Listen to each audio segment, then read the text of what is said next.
teams up in the Booyah. And yes, like you said, an extra map. So whoever is going to lead that charge early will essentially have to have that much attrition to keep that flow going. It's going to be purgatory after all, and this is where the storm gets even crazier. The plane path, though, it seems fairly rational, so you can expect a fair split map. Yeah, a fair map should be what all of these teams hope for, but let's be honest, some of these teams might have an unfair advantage considering where they drop. Of course, Purgatory is one of those maps which is very difficult to predict in terms of the zone, and even if you do predict it, you may or may not be able to capitalize on it. Let's see where these teams decide to go. C-Triple-G spreading out across Lambermill and the Southern Island. CCG Raiders, they are inside Central City, and maybe a little bit of Fire Brigade. So the Southern Island belongs to these two teams. LGD is going towards Golf Course. Hotshot and HQ Esports, both of them moving towards Marble Works. Oh, this could be huge. Both of them landing right next to each other. In fact, Ibrar is smack in the center of his opponents. Forget about getting guns. He can get punched to death right here. And Neo now found an M60. Funky M has an 1873. Not any of those long-range rifles, but I think Ibrar might just be able to make it. No, the moment I say that, Funky finds him. And that is it. First cut confirmed. Hotshot Esports have to take that L. They must find a weapon now. And hopefully fight back against the side of HQ Esports, even against this man disadvantage. Yeah, you know, Deck came in with the tag and then the bag. It's a rough start. HQ Esports, though, they're going to start this off strong. They're looking to have a dominant performance here in Purgatory. Might prove vital later on, but we'll keep the surprise for a little later. Of course, HS, a team that you've been having an eye out for, Crips, on unfortunate situation in the drop. Now, they managed to keep this three-man roster up. If they're able to split up, get some loot, it's still a viable possibility for them to carry the ship three-man afloat. On the other side, we have Team Elite versus Black. So, Team Elite, they've taken a small deviation from where they usually land. This time, it seems like they just want to get up close and personal, maybe into this fight. And with their rotation, they're fairly split up. Now, making this rotation is the important part, right? If they're going to get caught off guard while making this rotation, it's going to be very hard. And Pahari, he's gone all the way in the back lines. I hope that he has a sniper for his sake, because he's lined in a really nice position to lay down the pain from the back. Nah, but he has a cord and an estimate. It's not sniper, but hey, I think it's still good enough. The cord the cord LMG can be devastating against some vehicles, and that's exactly what his opponents will have to use to get away from this region. Cobra also trying to go for a flank. They realize that Pahadi is doing the same, so naturally his opponents will try to employ the same strategy. Boy, almost getting taken down. RDP with the shotgun, not able to find the angles that he's looking for. All the angles are being closed by the glue walls, and now both of them step into their vehicles. RDP has been blown apart by a vehicle, and Cobra literally runs over him. Pahadi very low on HP, surviving on literally 1 point of health. A pixel is all he needs, and Pahadi will try to get away. Blacklist International wiping the floor with Team Elite, and they are the first team to fall over here. Absolutely horrendous start for the Indian team as they get burnt into the ground. Their vehicles turned into ash and their bones spread across these fields. Yeah, you speak about vehicles. Iconic was the first knock on the side of Team Elite and it got knocked by a vehicle. So, well played from Blacklist Esports. They've been flawless with this execution where they've not lost a single man, right? They've gotten all the points and they've not lost anything. It's like robbery in broad daylight right now, and they're going to be pretty content with it. They're going to get all the loot, they're going to relax and play the rotation game now. Like you said, Crips, predicting the circle is a little hard, right? So, we've seen teams prior having that early rotation in the previous two maps. Do you think that it's going to be a similar case here, considering it's Purgatory? Sometimes that early rotation is easy to punish, and this might be a punish here. Heavy. They've been wanting to ride this momentum wave, and he just manages to escape planet from a sideline. He is just laying in the pain. Panda, alongside his comrades, are here to support. Sika is way too isolated to even help the members on the other sniper tower. You just gotta hope that they can hold their own. Nah, it's him holding that throat and choking this defense as it crumbles ahead. One sniper tower gone, 2 key members decimated on the side of HS. This is a scary looking Heavy right now, Crips. And boy, are they turning up the heat. South Asian teams out of the game already. Both India and Pakistan are no longer meant for purgatory. We'll see them again once Bermuda rolls along, but for now, it's the Southeast Asian teams who are doing all the damage, and South Asia still struggling a little bit. Let's see when we go towards the Far East if things will change. Here we have LGDS from Chinese Taipei and HQ Esports from Vietnam. The battle for Far East will now begin towards the far west of Purgatory, that's in Marbleworks. Now, HQ Esports were here already, and sure, they were able to get a nice pick-off. But it's been a while since these teams fought each other again. Oh, and as soon as I say that it's been a while, Roro says, yeah, it's about time. He initiates, gets a knock onto Artemis, although Artemis is brought back up, and he doesn't even need to pop his medkits, easily heal gunned up. This could be good for HQ. They don't seem to be affected by this knock at all. Yeah, and it's possible for them to rotate without them committing to their fight. That is unlike the case of BTS, who've already lost 2 men to the dust. CGGG.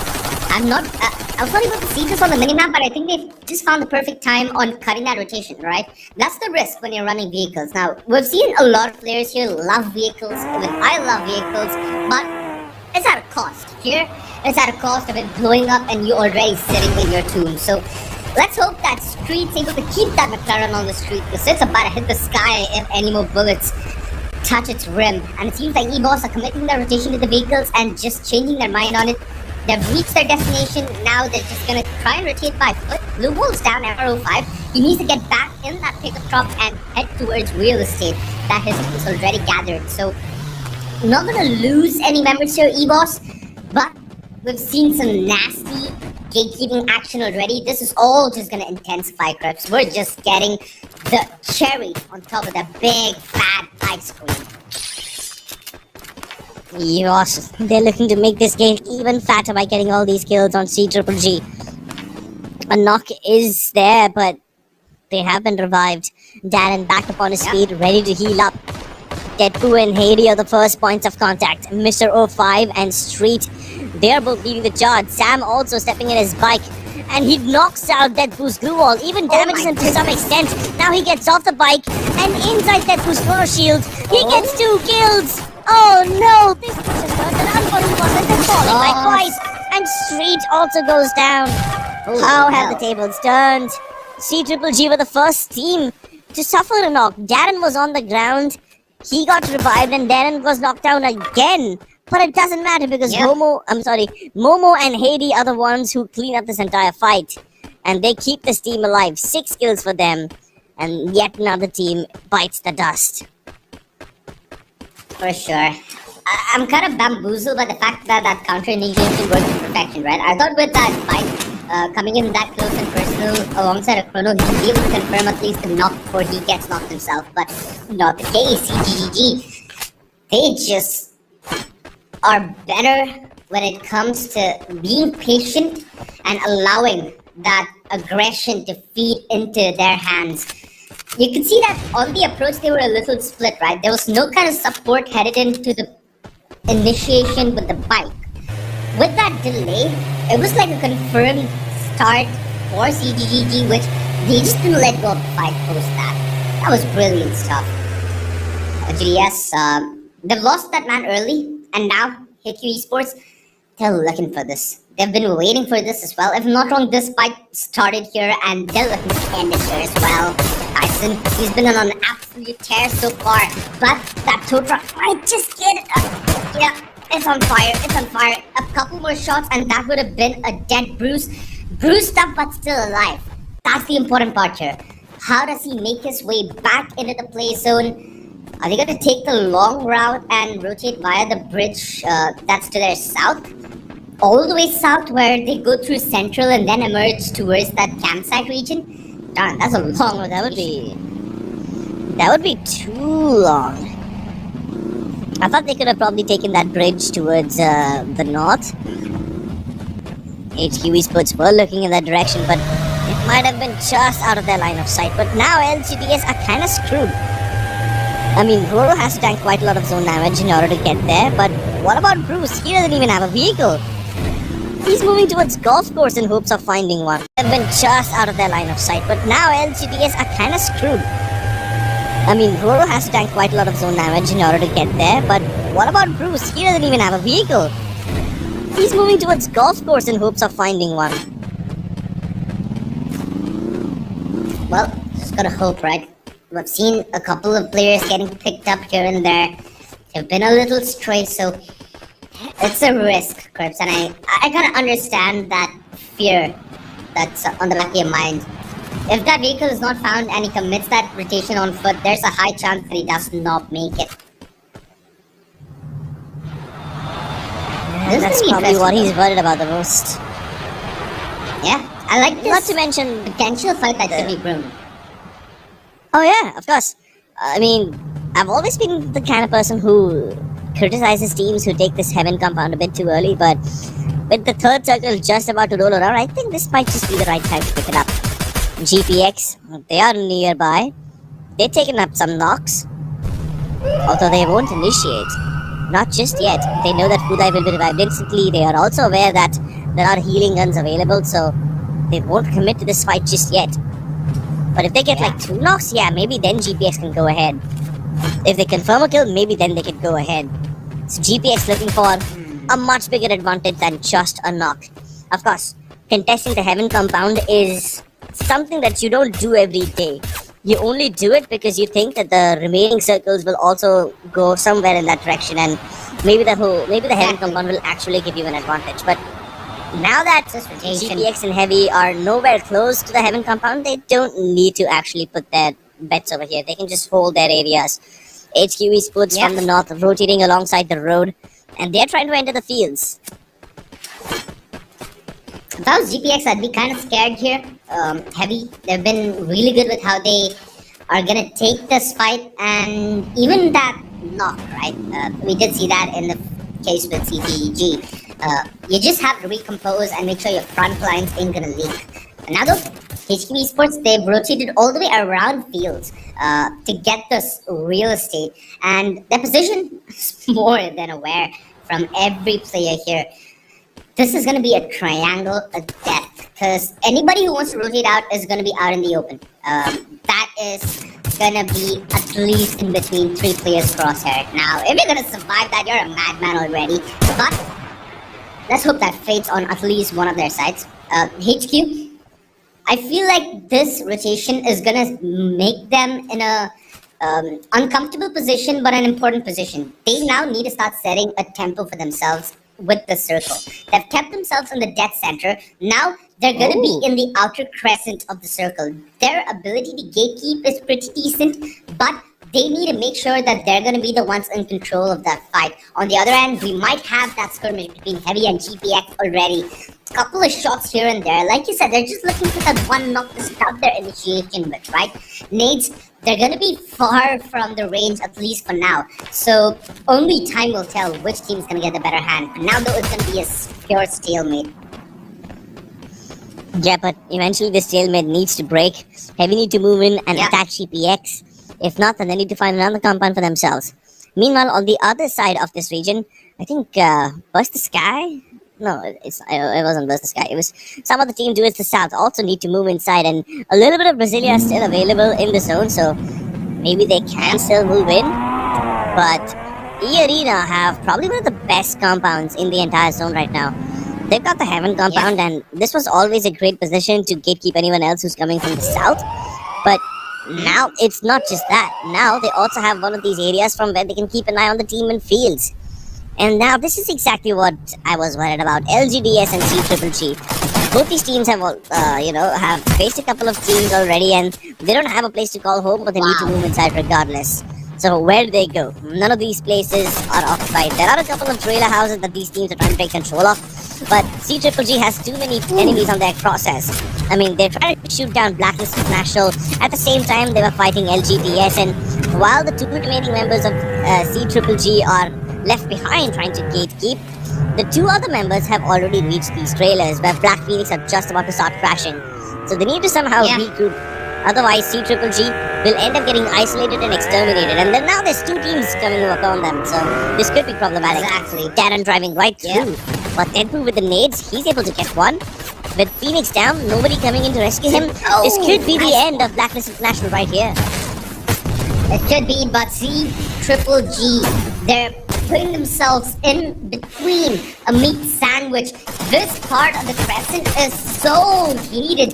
How have LGDS let this one slip by their fingers? They had a decent advantage. They had the high ground. They could have put in a world of pain as C-Triple-G rotate in to fight Blacklist International, but it simply ain't the case. C-Triple-G looking flawless from the top to the bottom. With the single comes the pistol! Add the soul to the wounds, and that is BTS.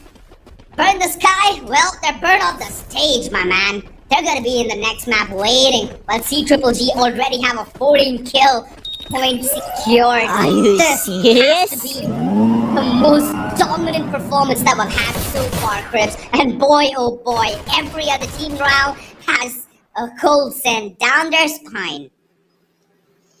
Well, even if they have cold chills down their spine, at least they still have compounds, but Suzuki Raiders still do not. And they don't even need to get inside, they just need to survive against C-Triple-G. If Suzuki Raiders and C-Triple-G fight each other, then maybe HQ Esports can capitalize on this one. Keep in mind, HQ have already rotated inside and they beat GPX. GPX now has no place to call home, and HQ must defend against them. While at the same time, Suzuki Raiders are trying to take down HQ. So both these teams are fighting two completely different teams which they have no reason to. It's turning into a four-way affair. GPX versus HQ versus SQ versus C-Triple-G, and all of them just trying to knock the shit out of each other. GPX at least have this little bit of a depression because there's this terrain advantage they have. They can always just lie down underneath it, and if they go prone, then no other bullets will hit them. The only thing that can hit them are a bunch of nades, which is exactly why GPX is trying to deal with Heavy first, because Heavy are the teams that can lob grenades at them, nobody else. HQ Neo now from the only other side. He might just be a deterrent, but C-Triple-G with a great grenade onto E-Arena.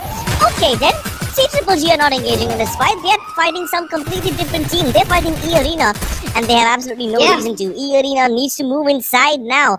That Heaven compound cannot be held any longer, and they've already abandoned it. Because E-Arena abandoned the Heaven compound, Heavy Fudai has now taken it up and is using it as a location to hide. Meanwhile, Neo now gets downed and confirmed. That's HQ Esports, also losing quite a lot of their members. And that's a key player from HQ Esports. It's going to be interesting to see if they make their way back. E-Arena, like you said, they had a really good compound. And I think they did just wipe C-Triple-G, so that's a feat in and of itself. E-Arena trying to fight the remainder of HEV, but it's going to be GPX from the low ground who tries to shove her in. A couple of bullets that direction.